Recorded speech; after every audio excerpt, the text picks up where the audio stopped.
Hello, and welcome to another episode of My Two Cent. My name is Polygons, and I'll be giving you my 2 cents. Today's topic is going to be geometry for flat earthers.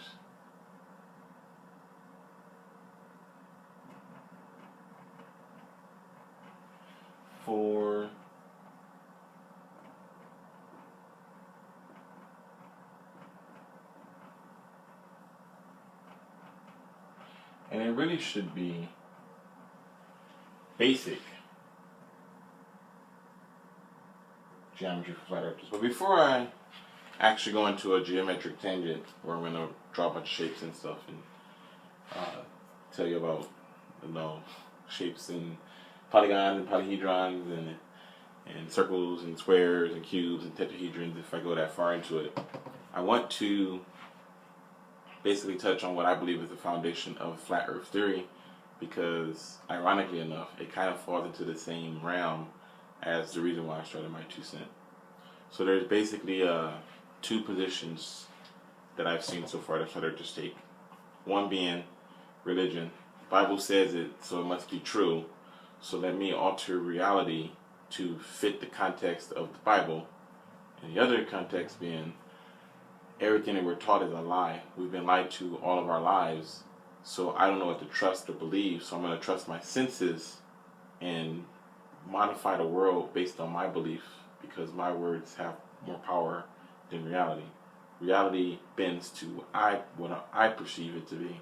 Reality does what I want it to do. Those seem to be the two positions we take. I don't trust the world. I don't trust society. So why should I believe that science is telling me the truth when they're telling me that they're lying? Why should I just accept it or believe it? And then you have the biblical account. The Bible says it's true, so it's got to be true because God doesn't lie.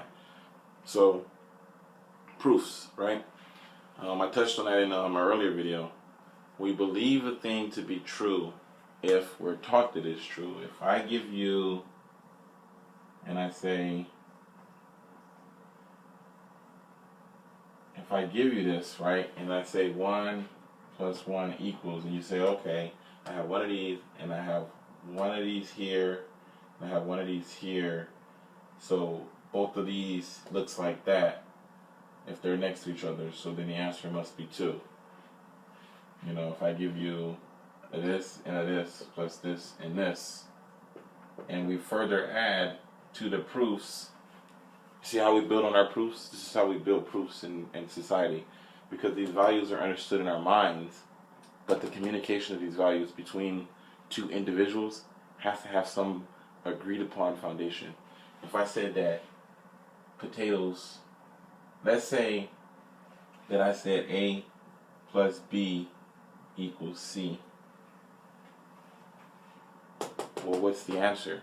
You tell me what the answer is, because I've given you nothing but values that haven't been defined and agreed upon. So these proofs work in the same way. You already instinctively know the answer to this because you've been given the proofs. You know the answer is either this or this.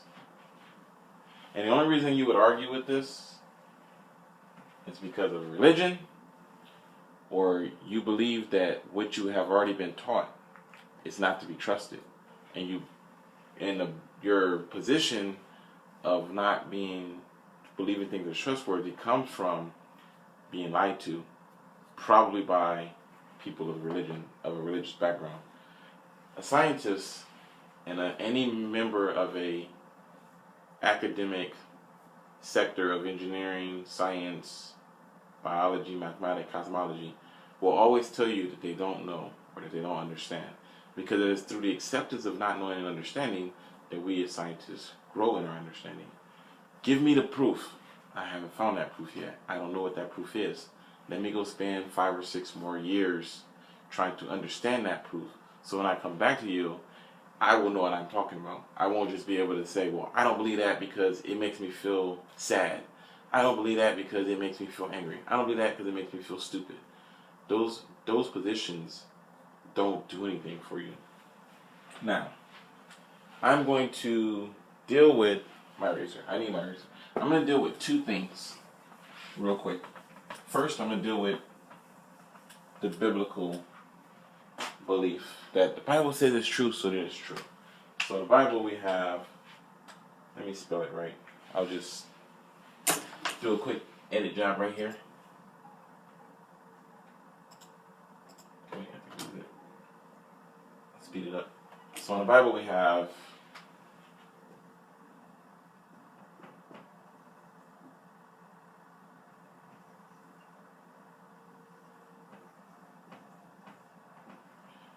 firmament. And so we say that the earth is in a dome, and the dome separates the waters above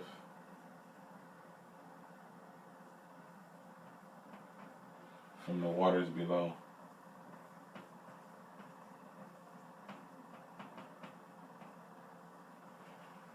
So this is a physical structure. And because this is a physical structure, the sun and the moon exist inside of the firmament, because that's the way the Bible describes it. Okay, so to me, things must be equal. So you have a dome, you have waters below and you have waters above. So do we have infinity outside of the dome? Is this dome holding up infinite water? Well, of course it can hold up infinite water. God designed it and built it, and He's all powerful, so He could design it and build it to hold up infinite water, right? So if it's holding up infinite water, then the question that I ask, why doesn't the water just come through the dome? What was the point of making a dome to separate the atmosphere from space? Because we've been taught,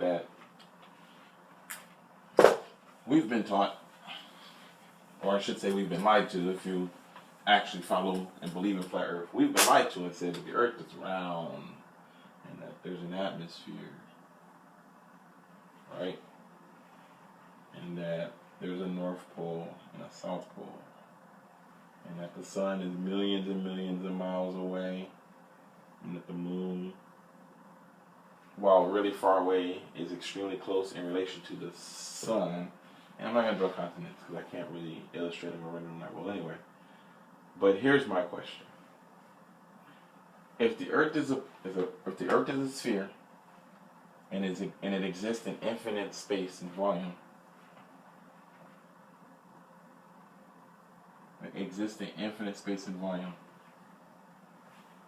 this model makes more sense for an all-powerful God than the other model, and I'm going to explain why. Before I do that, I'm going to draw something else. I need to wash my eraser. I'm going to draw my proof as to why I believe the Earth is actually a globe and not a flat sphere. So, here's my proof.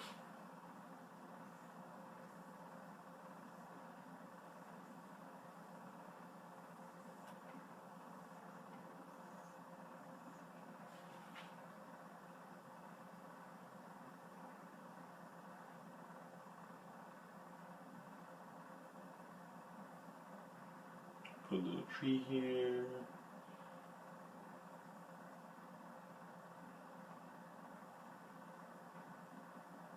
Put some water here.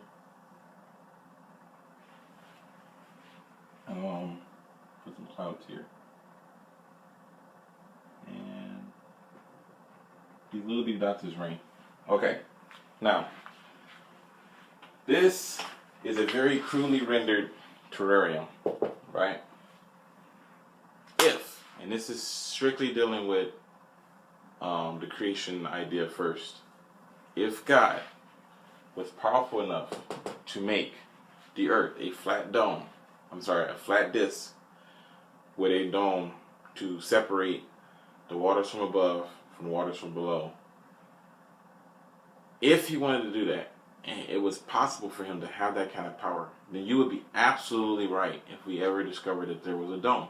I, as a scientist, and I've gotten into a couple of debates with people close to me that have said that it really wouldn't prove anything. But as a scientist, if I went to the North Pole, if I went to the South Pole, and I walked up with my hands on a glass surface structure that went infinitely up into the sky, because you have to remember, if I can't see the dome from where I'm standing, that means that when I walk up to this structure and put my hand on it and look up, it will literally disappear into the sky, because it has to be that high up in that air. If I was to see something like that with my own eyes, if I was to physically touch something like that with my own eyes, if I was to tap on it and hear it reverberate and make sounds in my own ears, if I felt the warmth or the coldness of it with my own hands, that would be undeniable proof of some form of a creator. Undeniable. There would be no way that I could sit back and say, yeah, this structure doesn't prove that God exists. Because it's a terrarium. It's a terrarium. We're in a fishbowl. If you believe in the firmament, if you believe in the idea that there's a dome holding back the waters from above from the waters from below, then we are in a fishbowl. We are the fish living inside of a bowl. If an all-powerful entity has sufficient power to create, to manufacture, create, bring it to manifestation, whatever word works best for your understanding. If an all-powerful entity had the potential to create a flat disk and put a dome over it, and then put us on the earth inside of this dome, and did not want us to know that it existed because it wanted us to grow and evolve without knowing that we were placed here by a creator, because God has never shown us universally that it exists, right? So universally, God has never said, hey, I exist, this is me right here, look at me walking on water. With all that being said, if God or a God has sufficient potential and power to do such a thing, it would be just as easy to do it on a sphere as it would on a flat disk. The advantage to a sphere is finite volume versus infinite volume.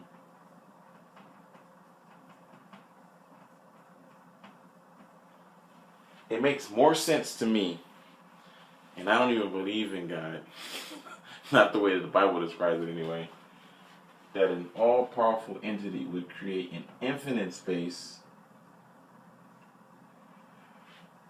instead of creating a finite space. This is so logical. You want to know how logical this idea is? This idea is so logical that when early video game developers developed video games like Zelda, they had a memory cap. Let's say it was 35 kilobytes of storage space. 35 kilobytes of storage space. They were so intelligent and understood that the infinite space was better than finite space, to the point where they faked it. They faked infinite memory just to give the illusion that there was a vastness of the worlds that we were actually interacting in. If humans are that intelligent, why would God put us in a fishbowl? Why would he do that? You know why the Bible says the firmament is a structure above the atmosphere, conceived of a vast dome according to the... Wait, let me find it. I'm going to go find it. It says...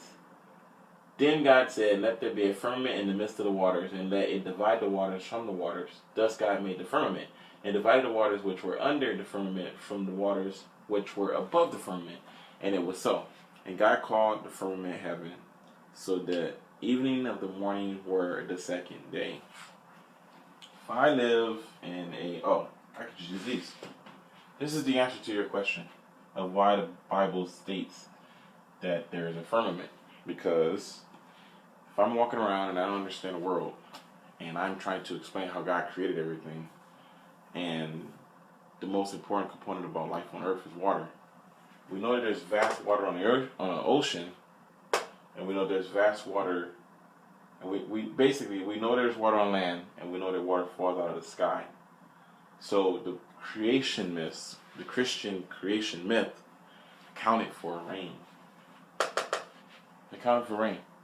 That's it. You just accounted for rain. Look up in the sky, sky is blue. Look in the ocean, ocean is blue. So there must be something blue in the air that's allowing water to fall from the sky. Because the Bible doesn't talk about precipitation, water cycles, condensation, none of that crap. It doesn't have any. It has no science in it. Zero. I mean, if you could show me some science, that'd be amazing. But I've never seen science in the Bible. And I stopped reading the Bible like 10 years ago because I wanted to focus more on academics. But in the time that I was exposed to it regularly, no science. Zero. So that's that. That's the biblical component. Now, let's move to the non-religious conspiracy component. They're lying to us. Everything that you have to question everything because Morpheus said so. First of all, you're absolutely right. They are lying to us. They've been lying to us for a very, very, very long time. That is the very nature of the way that we raise children in a modern society. Modern society's system of raising children is to raise them through deception. Discipline through deception. That's the foundation of how we raise our children. That is the reason why we have so many psychological, emotional, and social issues in our society. Because your parents are supposed to teach you how to function in the world. And instead of teaching you how to function in the world, they teach you that the world is dysfunctional by giving you values that are not true. Just so that you, the growing and developing adolescent, will be able to continue to progress through the world. For example, say I have a pet and my pet dies. My parents are supposed to explain to me death at that moment, because in that way, as I grow older, I can deal with it and cope with it. But no, our society teaches us that we're too soft to understand death, that we're not really able to understand it. So instead of explaining that your fish is dead, they just say, oh, your fish is sleeping, we're going to just put it in the toilet, So you don't grow. You never learn or grow. So then when you lose a father and you're like, well, where's dad? And you're like, oh, he's asleep for a long time. And you're like, well, when's he coming home? Oh, he's not coming home because he's asleep for a really long time. This is the psychological conditioning that creates the idea that it's a conspiracy. They're lying to us. This is what's going on. You have to know the truth. You have to think for yourself. Thinking for yourself and reasoning outside of normality are two different things. What I mean is that I can think for myself. I can have a Caucasian male walk by me and call me the N-word, and I can think to myself, that was very ignorant of him. I know that I am not an indentured servant for life, right? I know that there's sufficient enough information in my mind to let me know that I am just as equally human as any other human being on this planet. See, that's thinking for yourself. Now, me saying that 1 + 1 = 3, and then go through all these mental gymnastics to try to justify a logical proof, nah. What I should do is I should say x plus x equals 3 based on these conditions. That way when I'm communicating with someone that has this proof, my proof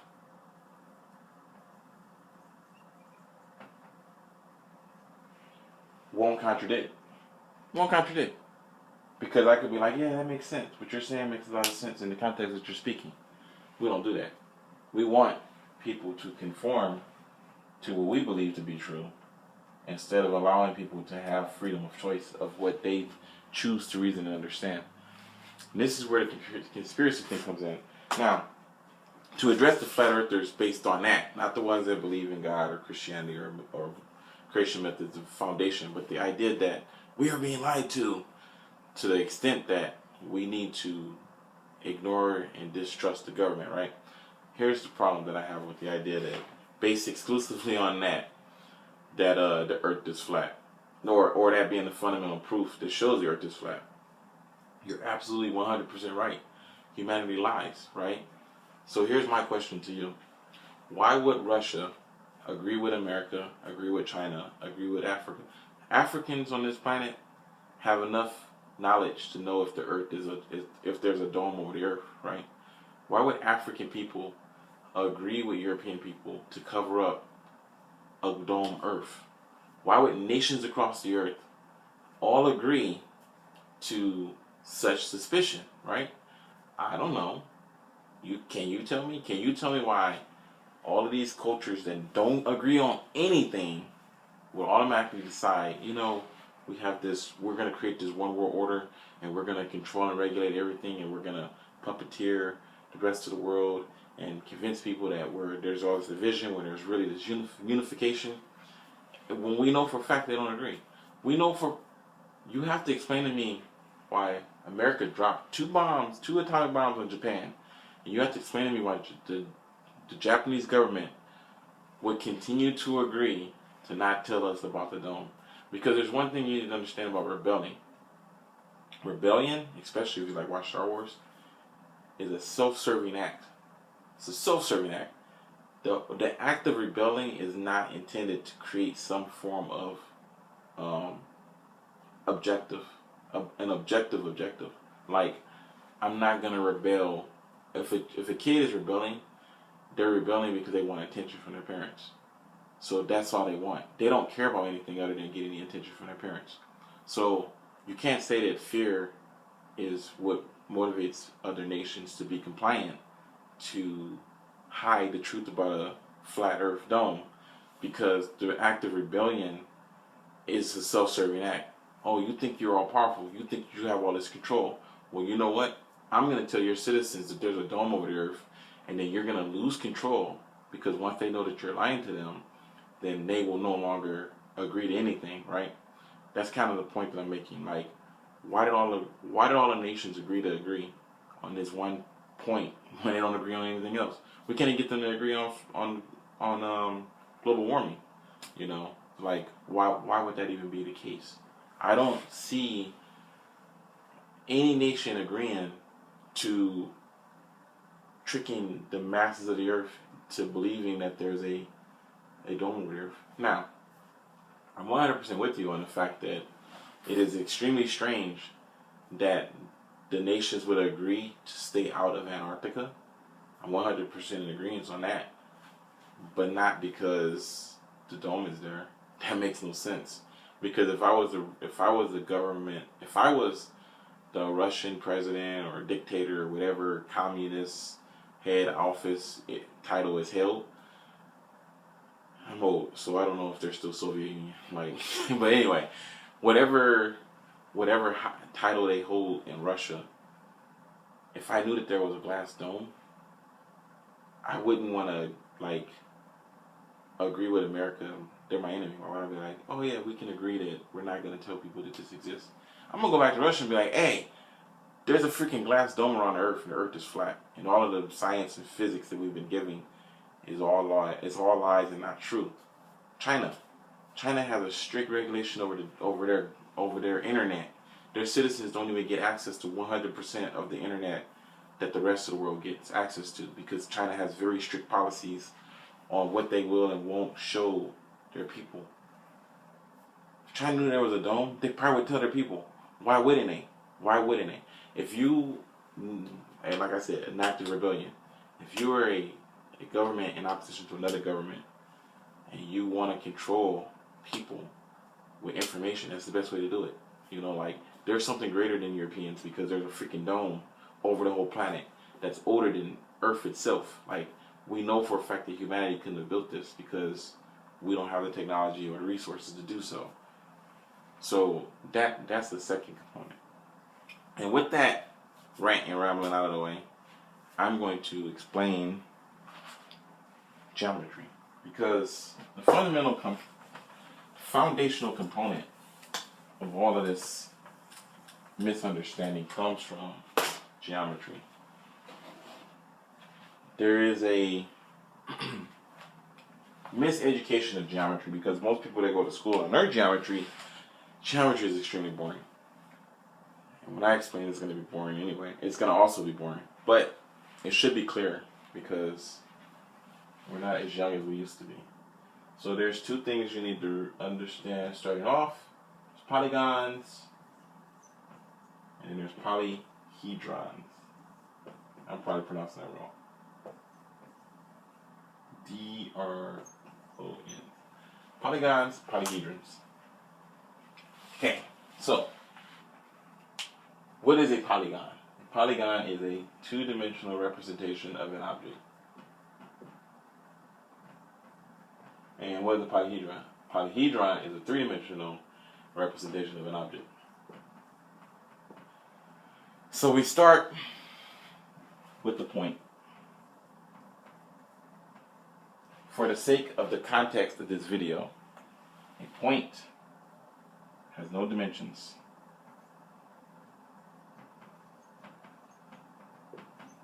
And is undefined. I don't want to get lost in a tangent trying to give you a universal definition of a point right now. I'm still working on that with my 02 cent as a whole. We just need to understand that the proofs of a point are that it has no dimensions and is undefined. You need two undefined points. Yes, you do. Yes, I understand. That's stupid. But the problem is that it's not stupid when you're a child. When you're a child, it makes perfect sense in the context of your limited understanding. As an adult, this becomes stupid. But when you're a child, it becomes the foundation of a proof. So if you just go with it and trust it, then what follows makes sense. You need 2 points to create another line. A line intersects 2 points, and all points within the coordinates of those 2 points form a line. What does that mean? It means that on a Cartesian plane, you have the x and you have the y. Every Cartesian plane has x, x, x, y, negative x, negative y, and I think this is negative y, and then this is negative, no, this should be positive x, negative y, and this should be negative x, positive y. Something like that. Positive. So this is positive, this is negative. Negative, negative, positive, negative, negative, positive. And it's all, it's always written x to y. That's a whole lot. But this is why you can't wrap your head around a three-dimensional Earth. Like, this is a whole lot. But I mean, this is what you need to understand a three-dimensional Earth. So, a point. That's a point. Where is that point located? It's undefined, right? It's undefined. As soon as you do something like this and take infinity and make it a finite space, oh, I can find that point. So on a Cartesian plane, you can do stuff like this and you can find that point. Let's say this is 4 and this is 3. Then this point is at positive x, positive 3, negative 4. Because it's at 3 on the x and 4 on the y. And it's positive and then negative. So we'll go with that. That could be wrong. But it's only wrong because I haven't been in high school in a long time. I can take the time and sit down at my computer and research to give you the information properly. But the way I see it, most videos on YouTube is a lot of misinformation. It's a lot of misdirection. It's a lot of, let me show you a bunch of flashy videos and a lot of sounds and make you feel good and then give you some information that's half done. So I'm going to honestly give you half done information because like you said, oh, they're lying to us. Well, I'm letting you know that I'm not lying to you. I'm just not being 100% accurate in my description of what's going on. Those are two different values. And they're very important when you grow up in a Christian nation because you need to be able to understand the difference between right and wrong and ethics and morality and how sometimes a person just does stuff and makes mistakes because they're human opposed to them deliberately trying to mislead you. So, where am I? Okay. This is where I am.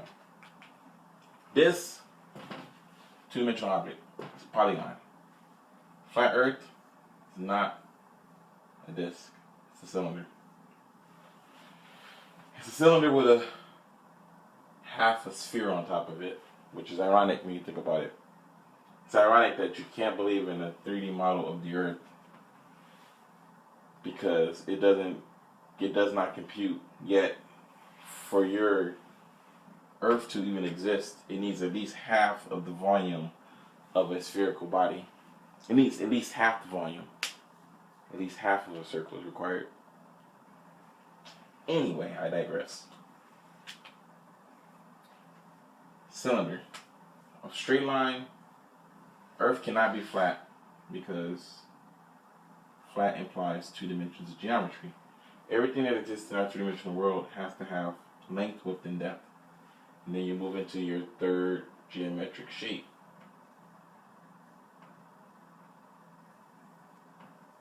This is your third geometric shape. Now,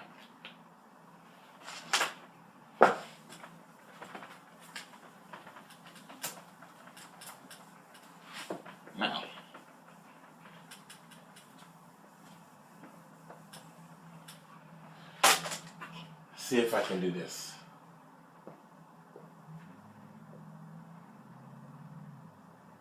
Okay. This is going to be X. This is going to be Y. This is going to be positive, negative, positive, positive, negative, negative, negative, positive. I need to really make a better Y. And this is X. Okay. Now, we have coordinates like this.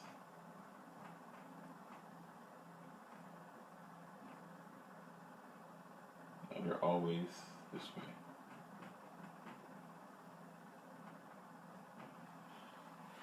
Actually, that's not what I wanted to do. I know the error I made.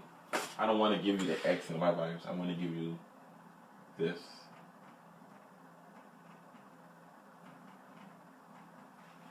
And this should be this way.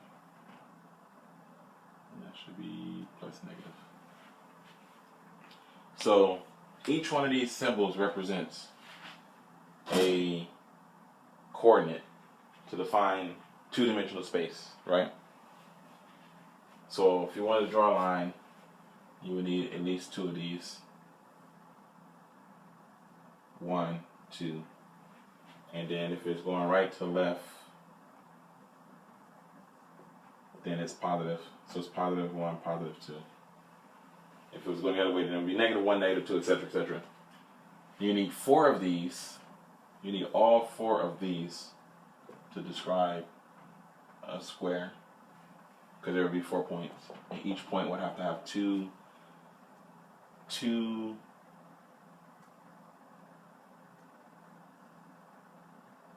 Each point would have to have 2 coordinates, right, to define its location as a 2-dimensional in a 2-dimensional space.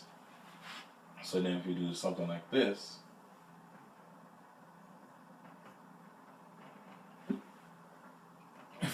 excuse me, I sneezed. Then now you have to do this. How do I do this? I guess this way. And then another positive. But that's still not enough. You need another set of them. You would need 9 instead of 4. So you have 4 here. And then you would need 9 here. This is how my mind works. It's very elegant in its reasoning system. And then there's like X, Y, Z. So you have X and Y. And obviously you just cube it. You double it for here, you get the plus, the minus, and then you cube it because you just added a whole nother dimensionality. But you only need 3 symbols to represent each set. So then you have XX, you have positive, negative, positive, positive, positive, all the way down. And it follows the same positive to negative, negative. This is positive, negative, and then this is negative, positive. Same simple. Like, none of it makes. I'm sure you're looking at it like, what the heck is he talking about? Because in my head, it makes perfect sense, but on paper, you're like, what the heck is he like? I don't understand. Basically, what I'm trying to say is that it's really hard to illustrate.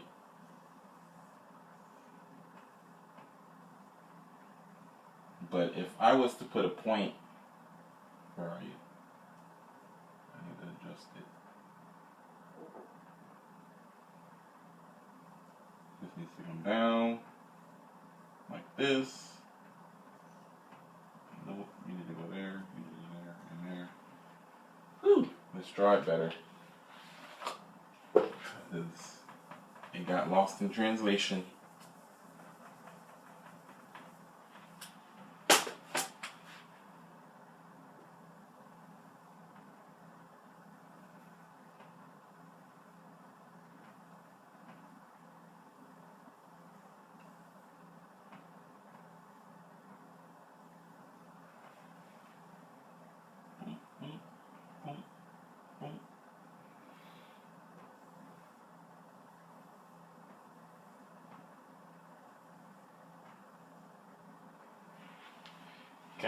You kind of get the picture.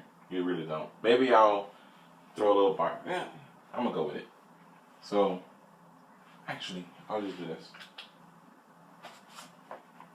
I'll just do this.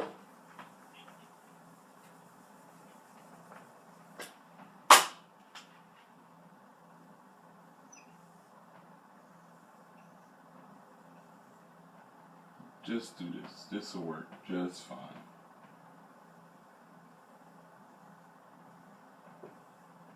Boom. There we go. I'll make a solid instead of a transparent. And then I can just put a dot right there.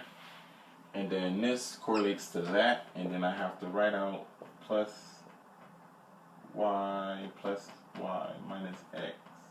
Minus z to give it the coordinates. That'll tell me where that dot is located. You know, if everything that is up is positive and everything that is down is negative, everything that is right is positive and everything that is left is negative, and everything that is away from, like back that way, if that's negative and then toward me is positive,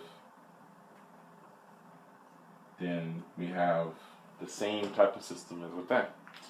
So with all of these principles, and we're trying to communicate with each other to understand things, we need some basic proofs, right? We need some basic foundational reasoning, and we start with a circle. We start with a sphere. We start with a point. 2 points make a line. 2 points make a line. Now, if I draw a line like this line is going into infinity. If I draw a line with 2 points on the end, technically that's a line into infinity. This is a line segment. This is a line, an infinite line, and then we have a ray. We have a ray. The line segment is defined by the 2 points on the end, and all numbers in between it is finite. You can also do something like this, to where you have 2 infinite lines with a finite region in the middle. This is an infinite line, and then this is just a ray. You take an infinite line and you can put a point on it, and then you can say this point is x, and then this point is y. And then what happens is you do stuff like this in school, and then you say plot the point of intersection. You know, you can have the kids finish drawing so that they can say, oh, it intersects here. You can say complete the drawing and show if the points intersect or not. You know, like a lot of little simple stuff. And it's all important once you understand higher degrees of geometry. Which we're getting there. We're getting there. So we need to address that, which is a very badly drawn circle. We need to address this, which is a fairly bad illustration of a sphere, because I can't shade it with a marker. That's a sphere. This is a circle. This is not round Earth. because round is any object that has a curve. Curves are round in general. Sharp, straight lines and angles are rigid bodies, and things with curves are considered organic shapes, and they're smooth, so they're round. But that's kind of getting more into the 3D aspect, so we don't want to get too distracted with that. But ellipses and ovals are, I believe they're non-Euclidean geometry, and then rigid straight lines and intersecting lines are Euclidean geometry. Because you can do things, if I draw two lines, and I say that these two lines never intersect, these two lines never intersect, that they are parallel, right? Because they never intersect. And if I draw lines like this and say these two lines intersect, then they are not parallel. And it's from this kind of reasoning that you could derive something like, okay, if I have two parallel lines converging on the x coordinate intersected by two parallel lines on the y coordinate, then I have described a square. At the point of their intersections, they form four 90-degree triangles, and then I have a square. Now I have a square. So that gives you the foundational definition of what a square is. It gives you the foundational definition of what a circle is. It gives you a proof from which you can build upon. You cannot say that I have a, you can't say that I have 2 and 3. This polygonal structure has sides that are equal to 2 and two sides are equal to 2 and two sides are equal to 3. I cannot say this is a square. This is not a square. It can't be a square because sides aren't all equal. We've already shown proof of a square. Square is I'm not gonna write it. A square is any polygon that has 4 equal sides and 4 equal. It has to have 4 equal sides, and all of its verts must be 90 degrees. 90 degrees in each corner. So 1, 1, 1, 1, and then these are all 90. That's the definition of a square. We can argue all day, but the reality is that I have the right to understand the way I understand, and you have the right to understand the way you understand. What happens in a society is that we have to have agreed upon values that do not contradict so that we can communicate. If we can't communicate, then there's no need to have a society. We might as well just go out on our own and do things on our own. If I'm like, hey, I need you to go to the coal mine and bring me back some coal, I just said a whole lot with very little energy. You can actually follow my understanding and actually complete the objective, you know. And that's where the flat earthers seem to get confused with the heliocentric, as they call it, heliocentric model. You can't really get around this stuff. You don't even start with this stuff. You like,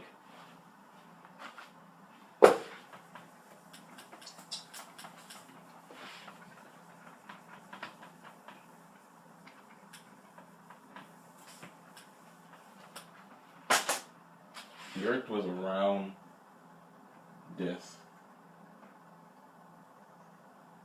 right? If it's a round disc and the sun is overhead and the moon is overhead, you don't even reason out certain components. Like it's not illogical to ask, why can't I see the sun if I'm over here? If I'm over here and I'm looking at the sun, why can't I see it? If I can see the moon during the day and at night, and it is less bright than the sun, why can't I see the sun 24 hours a day? You don't even, like, that seems like a very contradictory question when you're asked that question. But we know that the moon is less bright than the sun because the Bible says so, and you can just look at it and know. But you can see the moon during the daytime, and you can see the sun, and you can see the moon in the daytime, and you can see the moon at night. But for some reason, the Earth is able to move out of view. And then the first thing you'll say is, well, the moon is much closer in relation to the sun.